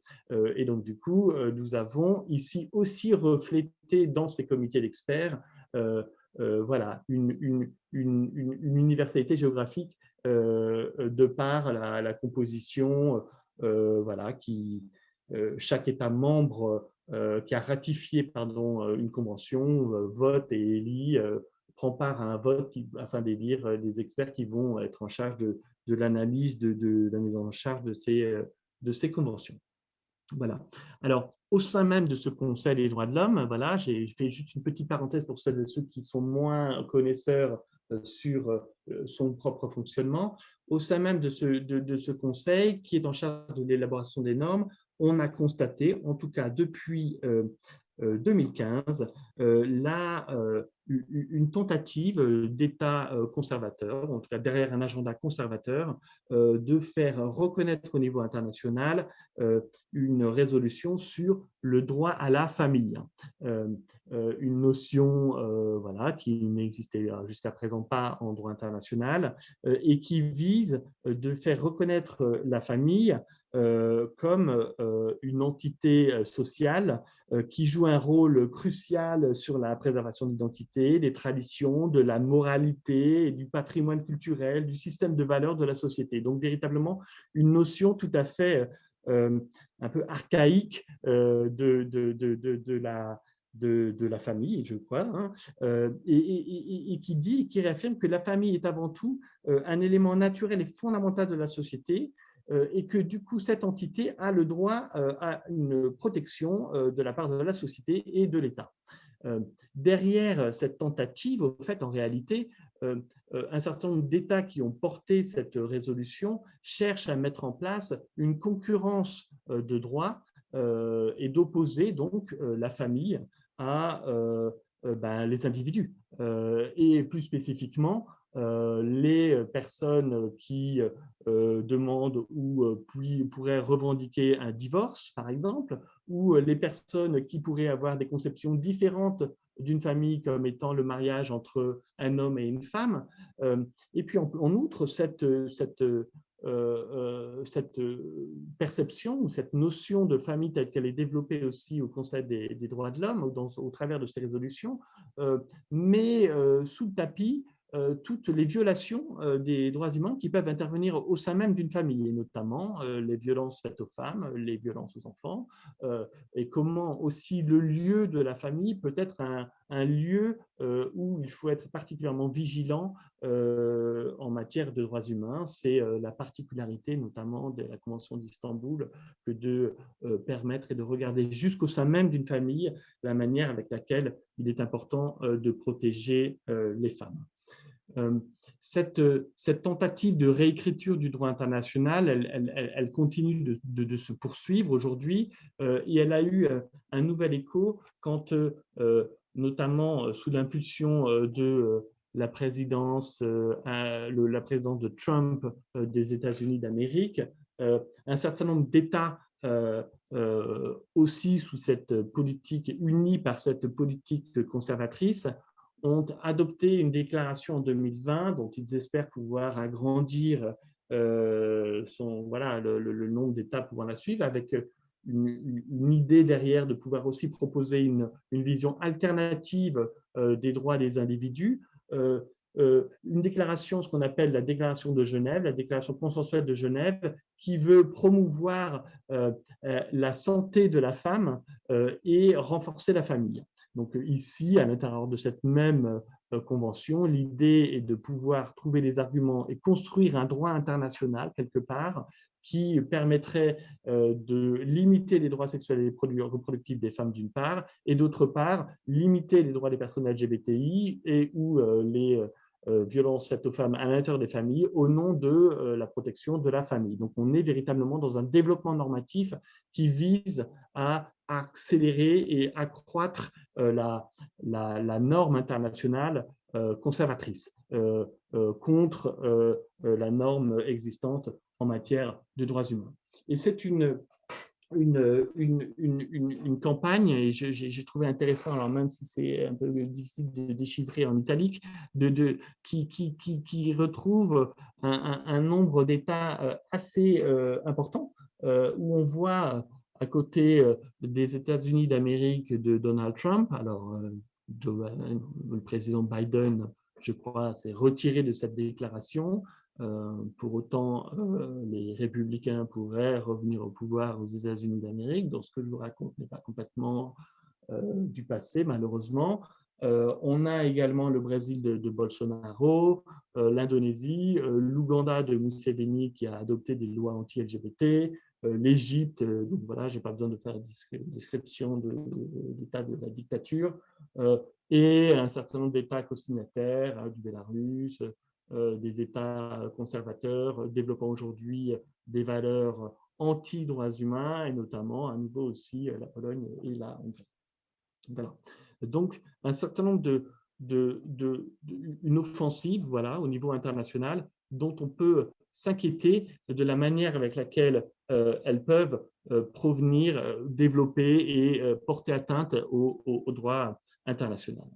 Alors, moi, ce que je vais maintenant essayer de vous présenter, c'est une démonstration ou une tentative de démonstration de la manière avec laquelle ces développements font part en réalité, font partie d'une stratégie minutieuse, précise, dont on a pu voir et mesurer les différentes étapes et les résultats, qui disposent de financements très spécifiques avec des objectifs politiques extrêmement forts.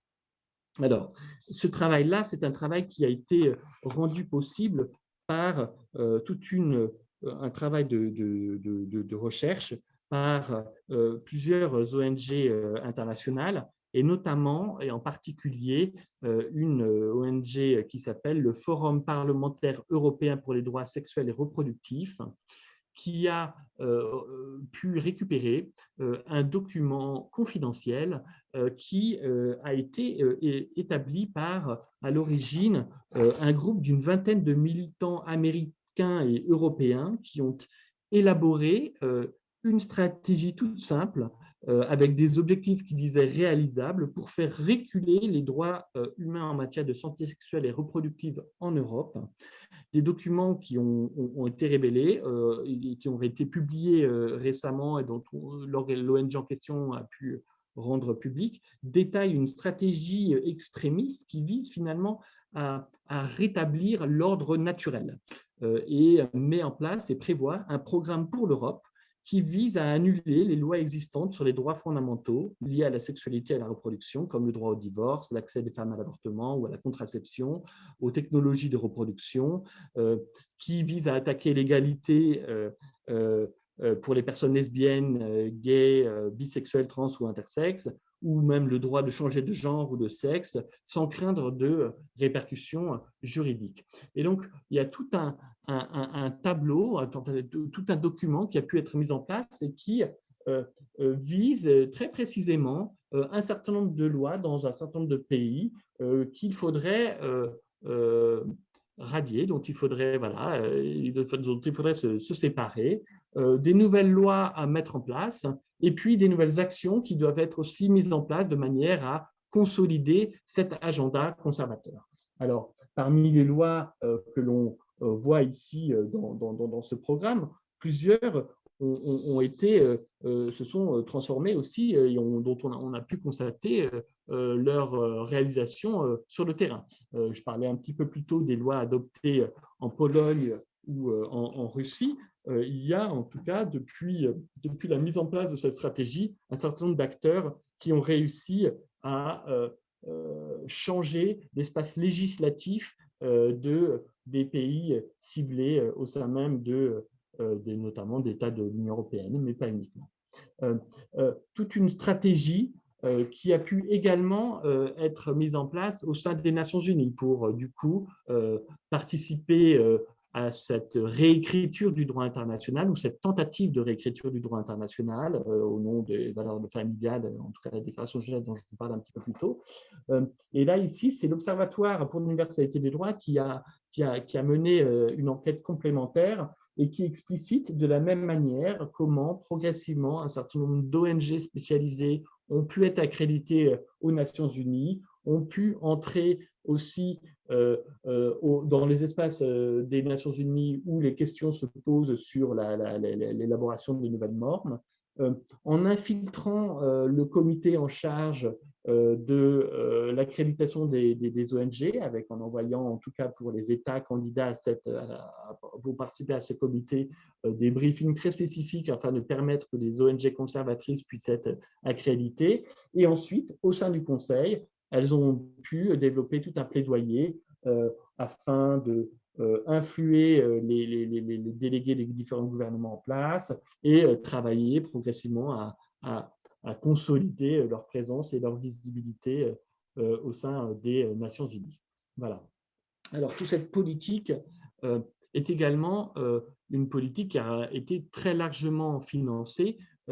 Alors, ici, à nouveau, le Forum européen, pardon, mon affiche est tombée derrière, le Forum européen dont je vous parlais un petit peu plus tôt a reçu un financement considérable venant notamment de familles américaines conservatrices méthodistes.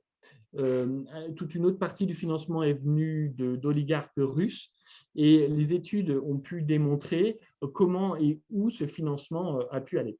Alors, on voit ici le détail de ces politiques, avec en particulier les familles américaines, la famille DeVos, la famille, je ne sais pas si vous vous souvenez d'ailleurs le nom de Madame DeVos, qui était ministre de l'Éducation du gouvernement Trump et qui était du coup richissime et a pu en tout cas alimenter toute une campagne internationale permettant ces activités et soutenant les activités conservatrices, les familles Prince, Templeton, etc., dont on voit ici tout en résultat comment elles interviennent directement sur le financement de différentes campagnes, et notamment ici où vous voyez entouré par mon petit signet là, Agenda Europe, qui est la politique très spécifique que je vous présentais un petit peu plus tôt avec les changements législatifs nécessaires.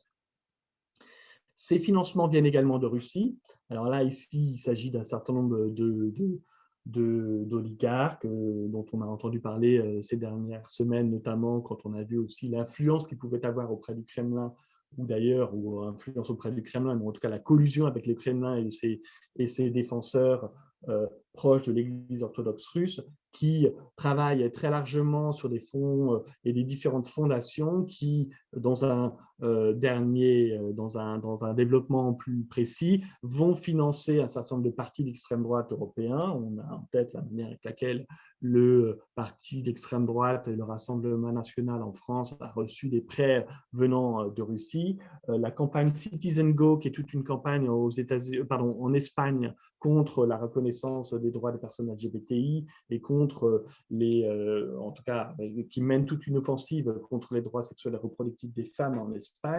Un certain nombre de World Congress of Families, qui est très fort aussi pour suivre les campagnes contre l'avortement aux États-Unis, etc. Donc, un certain nombre de campagnes où ici, on voit aussi ces conservateurs religieux qui poursuivent une politique extrêmement sophistiquée et offensive. Alors, le troisième exemple de financement que je vais évoquer, c'est ici l'alliance, la fondation Alliance for Defending Freedom, qui est aussi une fondation d'extrême droite américaine qui envoie des millions en Europe et où on voit aussi comment le financement arrive très largement dans les États d'Amérique latine, notamment pour contrer les demandes de la société civile pour une reconnaissance des droits sexuels et reproductifs. Et un certain nombre d'États d'Amérique latine aujourd'hui sont encore empêchent en tout cas l'avortement des femmes, et où on voit aussi à nouveau dans les États d'Afrique de l'Est, de l'Ouest et centrale ou d'Afrique du Sud, comment des financements américains, de méthodistes américains viennent soutenir les groupes conservateurs. Alors, c'est assez intéressant de regarder ça parce que quand on se souvient de l'argument anticolonialiste qui était évoqué et qui continue de l'être par les groupes conservateurs, de dire ici, ce sont des normes conservatrices, ce sont des normes occidentales et nous voulons dépasser la culture colonialiste dont nous avons subi pas mal de conséquences et parfois à juste titre. Ici, pour invoquer ces valeurs-là, pour justifier des lois restrictives ou des politiques restrictives à l'encontre des femmes ou des personnes LGBTI, voilà, on voit le double langage. On voit comment finalement on est anticolonialiste, mais on accepte du financement russe ou du financement américain ou du financement saoudien pour s'aligner sur des valeurs conservatrices. Voilà, donc c'est aussi quelque chose qui est important de garder à l'esprit dans la manière avec laquelle cet argument est défendu. Et d'autant plus d'ailleurs, si on peut aussi faire une parenthèse sur l'anticolonialisme, notamment quand il a traversé les années 60 et 70 en Europe et en France, et même au sein même de la FIDH, c'était une dynamique qui voulait élargir les droits et non pas les limiter, qui voulait élargir les bénéficiaires de ces droits et non pas limiter leur agenda. Alors, face à tout ça, on a encore quelques minutes et je suis un petit peu long. Qu'est-ce que fait la FIDH? We are fighting back, on contre-attaque. Et alors là, il y a beaucoup de choses à vous dire, mais je vais essayer d'être assez synthétique et on aura l'occasion de revenir dessus. Bien évidemment, et malheureusement, ou pas, en tout cas, les droits de l'homme ou les droits humains, pardon, sont certainement beaucoup trop précieux pour que nous les laissions sous la seule responsabilité des États. Les organisations membres de la FIDH sont unies pour contre-attaquer. Et ce sont des décisions que nous avons prises année après année, congrès après congrès, pour développer en tout cas des contre-offensives face à ces attaques-là. Et c'est quelque chose qui est très important et très symbolique. La FIDH en tant que telle, l'incarnation même de la FIDH, 192 organisations dans plus d'une centaine de pays, est une incarnation de ce qu'est l'universalité des droits humains, ou en tout cas de la demande de droits humains. Face à ces attaques, il s'agit de déployer nos contre-argumentaires, nos campagnes, et s'assurer aussi que l'on puisse contrer des discours conservateurs en démontrant les réalités et en dénonçant aussi les discours pour ce qu'ils sont, parfois des constructions politiques pour essayer de garder du pouvoir. Alors, j'utilise quelques illustrations. Vous retrouverez sur notre site la magnifique campagne Being Born a Girl, qui avait été élaborée à l'occasion du 8 mars, c'était en 2016, et qui rappelle les réalités du monde entier sur les violences faites aux femmes, sur les discriminations faites aux femmes, et qui est en tout cas un clip que je vous invite à regarder tellement il est enthousiasmant dans la manière avec laquelle les combats sont importants.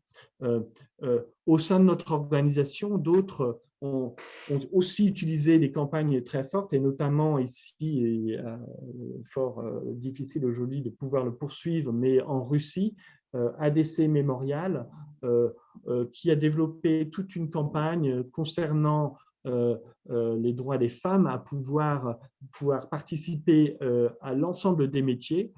Figurez-vous qu'en Russie et dans l'ensemble des anciens États membres de l'URSS, c'est dans les anciens États membres de l'URSS, un certain nombre de métiers étaient interdits aux femmes, notamment interdit pour elles de conduire un camion, interdit pour elles de conduire un tramway, un avion, etc. Et toute cette campagne a permis, en tout cas d'abord bien évidemment en Ukraine, mais aussi en Ouzbékistan et jusqu'en Russie, à essayer de dépasser des lois qui étaient restées en place au nom d'une tradition, d'une culture éventuelle, pour en tout cas libérer la possibilité pour ces femmes de pouvoir accéder à ces emplois. C'est tout un travail, une mobilisation qui a pu être aussi rendu possible grâce à la très large mobilisation l'organisation avait pu mener au sein de l'Organisation internationale du travail, avec le soutien d'un certain nombre de syndicats qui aujourd'hui, fort heureusement, sont beaucoup plus féministes qu'ils ne pouvaient être à l'époque. Donc des campagnes, mais également des dialogues. La FIDH a cette particularité du coup d'avoir des organisations de différents pays du monde entier.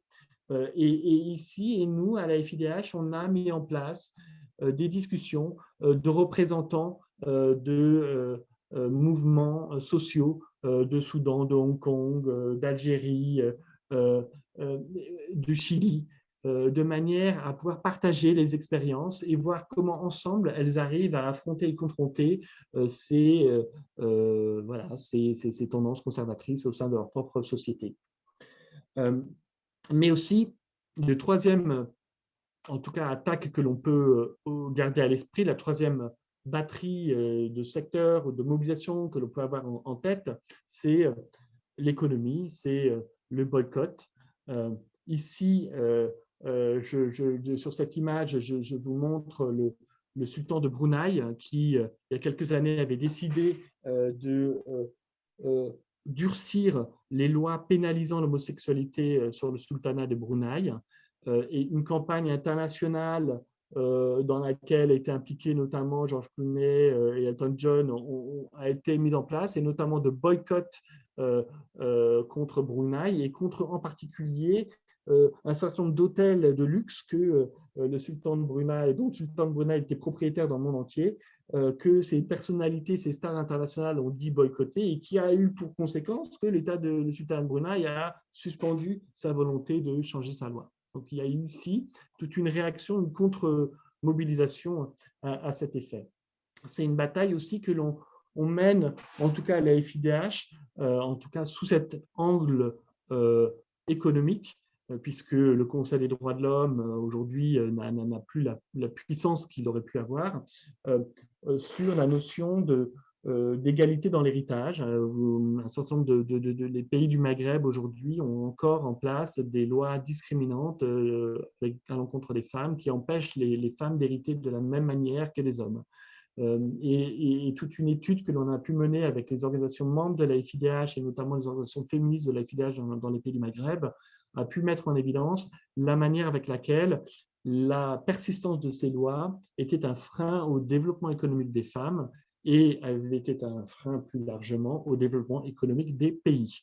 Et notre stratégie à l'issue de cette analyse est de porter ces rapports ici non plus simplement auprès des mécanismes internationaux de défense des droits humains, mais auprès des institutions financières internationales, des grands banquiers. Alors, si on n'écoute plus le Conseil des droits de l'homme, on écoutera le grand banquier qu'est le Fonds monétaire international, que sont les banques centrales européennes, que sont les banques européennes de développement, de manière à pouvoir utiliser l'argument économique et conditionner l'aide budgétaire d'État à la levée des réserves à la CEDAW, à la levée de ces lois discriminantes. Voilà. Donc, toute une stratégie dont on pourra parler plus en détail si vous le souhaitez. Merci infiniment, Antoine, pour cette excellente représentation et présentation, surtout de l'action de la FIDH et de ce que signifie agir pour l'universalité des droits humains. C'est d'abord être vigilant quant aux destructions et au dévoiement de cet argument culturel. On voit comment précisément l'argument culturel que nous avons volontairement mis entre guillemets pour cette conférence peut être interprété de façon différente et comment précisément une action, enfin une organisation telle que la FIDH saisit la complexité, qui n'est pas simplement une complexité théorique que nous avons eue tout à l'heure, excellemment aussi présentée, mais saisit la complexité de la pratique de l'universalité au sein de ces gouvernements, au sein de ces différentes organisations ligues. Et je ne vais pas prendre plus longtemps la parole. Peut-être juste pour vous indiquer, avant de donner la parole à nos auditeurs, que ces différentes approches que tu as mentionnées, Antoine, nous montrent l'importance aussi de ne pas envisager le système de protection des droits humains seulement selon une approche substantielle ou institutionnelle, mais d'envisager l'ensemble des éléments qui contribuent à la défense de ces droits humains au-delà d'un simple système. Et on en reparlera et j'aurai l'occasion pour cela de vous donner le programme suivant qui entend précisément répondre à ces différents éléments et peut-être évoquer ici la journée d'études que les étudiants du Master 1 du droit international et européen de Paris-Saclay de Sceaux préparent sur la contribution des ONG à la formation du droit international des droits humains. Et ici, on a déjà entendu de très belles illustrations de cette contribution qui peut être négative pour ces ONG qui infiltrent les organisations des Nations Unies, mais qui surtout et heureusement peut être positive au regard de l'action justement ici présentée de la FIDH et de ses ligues. Bien, pour ne pas... pour pouvoir vous donner la parole, j'indiquerai d'abord que Claire Joachim doit absolument nous quitter à 19h30 et qu'elle s'en est excusée auparavant. Et je donne donc la parole à la salle. Alors la salle, comme vous le savez, elle est physique et elle est virtuelle. Donc le futur des droits humains réside dans l'accessibilité de ces derniers. Est-ce qu'il ne faudrait pas mettre l'accent sur l'accessibilité des notions rattachées aux droits humains en prenant en compte les diversités culturelles d'une région, ce qui viendrait aussi nourrir le droit? Est-ce qu'il ne faut pas sortir d'une approche trop top-down? L'approche top-down, moi j'ai toujours du mal avec le haut et le bas, mais l'approche top-down des droits humains. Merci beaucoup pour cette question.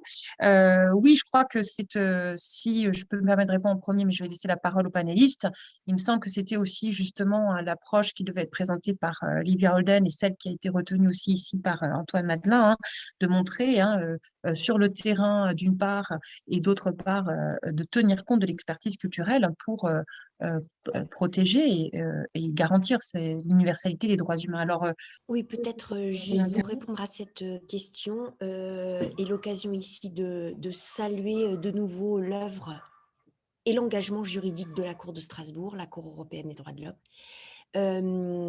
qui interprète autant qu'elle le peut les droits et libertés de la Convention de 1950 pour les interpréter de façon totalement effective. Voilà, à ses yeux, une simple déclaration ou convention ne suffit pas. Ce qui importe par-dessus tout, c'est l'effectivité de ces droits. Et par effectivité, il y a évidemment le recours au juge, parce que je pense que derrière la question qui est posée, c'est aussi ça. Hein. Donc, pas de droits théoriques, que des droits pratiques et une approche très pratique de la chose. Et tant mieux. merci beaucoup pour cette réaction qui complète ton propos. Alors, il y a 2 questions. Il y en a une en salle bientôt. Je vais donner peut-être la parole d'abord à Florence Bellivier qui nous écrit. Donc, je vais lire son message.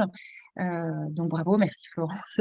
Madame Lageot nous a dit que le droit, enfin je dis merci au nom des panélistes bien sûr, que le droit comparé des libertés avait essentiellement une fonction de connaissance et non normative. Claire Joachim a très bien illustré ce propos. Or, Antoine Madelin nous montre que d'un point de vue normatif, l'argument culturel ne fait pas avancer l'universalisme. À supposer que l'on soit d'accord que le fait que l'universalisme soit notre méthode, notre objectif et notre combat, comment concilier ces 2 points de vue? Merci. Alors, avant de donner la parole à Céline Lageot et à Claire Joachim qui sont interpellées, j'ose dire, Florence, je crois que c'était bien toute la complexité et l'intérêt de ce panel de montrer justement comment l'argument de connaissance peut être dévoyé, hein, c'est-à-dire que l'argument culturel a été dévoyé, et comment justement la connaissance de ce qu'est l'argument culturel au sens du droit au fondement d'un système de protection ou de l'expertise culturelle comme instrument de connaissance peut au contraire justifier comment peut-il renforcer notre système de protection des droits humains. En tout cas, c'est aussi ce que j'ai compris. Mais je donne la parole à Céline et à Claire. Pour cette question et cette remarque, il est bien évident que on a des tentatives d'instrumentalisation de l'argument culturel à tout point de vue, ça c'est certain. Maintenant, en fait, c'est intégré dans les débats doctrinaux, en tout cas en Asie. On a bien conscience qu'il y a des doubles discours et de l'instrumentalisation, notamment de l'argument anticolonialiste. Moi, je rejoins ce que Antoine Madelin a dit, bien évidemment. La question et l'objectif en fait là de ces études sur l'argument culturel, de ces analyses-là, c'est d'essayer de dépasser cette instrumentalisation et essayer même de prendre cet argument culturel et d'utiliser cet argument culturel comme un outil. Et pas comme une fin en soi, ce qui du coup, si c'est considéré seulement comme une fin en soi, évidemment, ça va conduire à une instrumentalisation. C'est le cas, j'en ai pas parlé, mais c'est le cas de la Chine. Alors là, typiquement, la Chine fait ressortir que, en raison de ces différences culturelles, elle ne peut pas appliquer les droits de l'homme comme tout le monde. Et notamment pour la protection de l'environnement.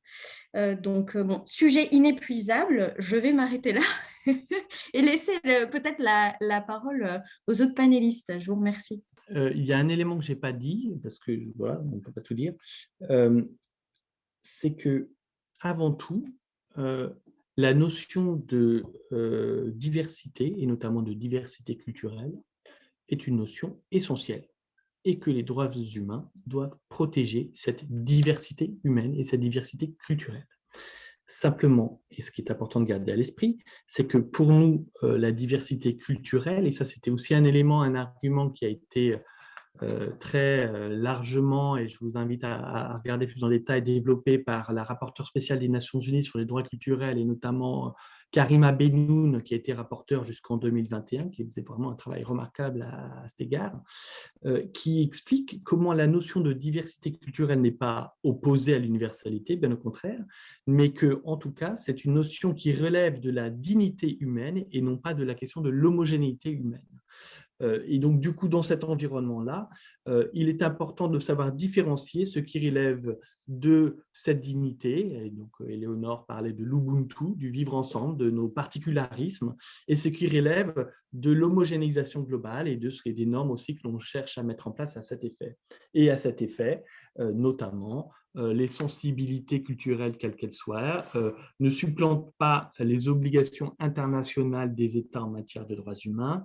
Aucune sensibilité historique, sociale, culturelle ou religieuse ne peut justifier la pénalisation de l'orientation sexuelle ou l'identité de genre d'une personne, ou toute autre action discriminatoire ou violente à l'encontre des femmes ou de personnes en raison de leur orientation sexuelle. Donc ça, c'est le socle de base, et qui est tout à fait différent de la notion de diversité culturelle qui est essentielle dans une société, parce que sinon, voilà, on développe des sociétés racistes. Enfin, voilà,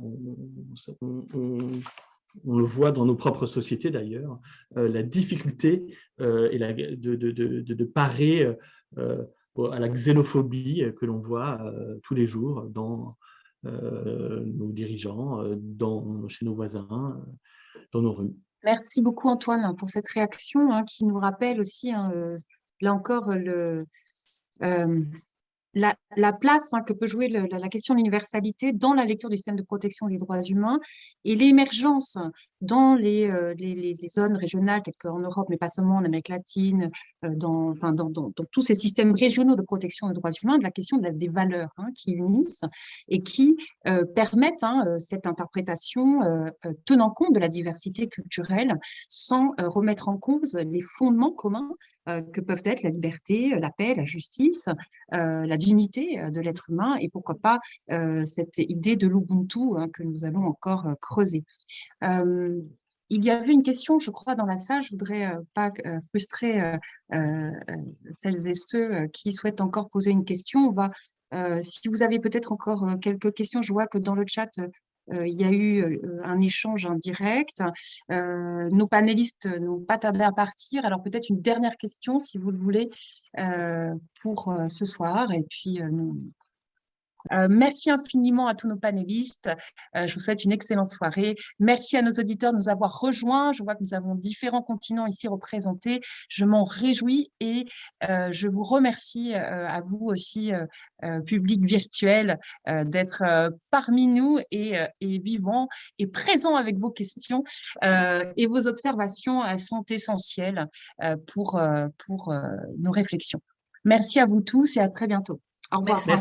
Merci beaucoup.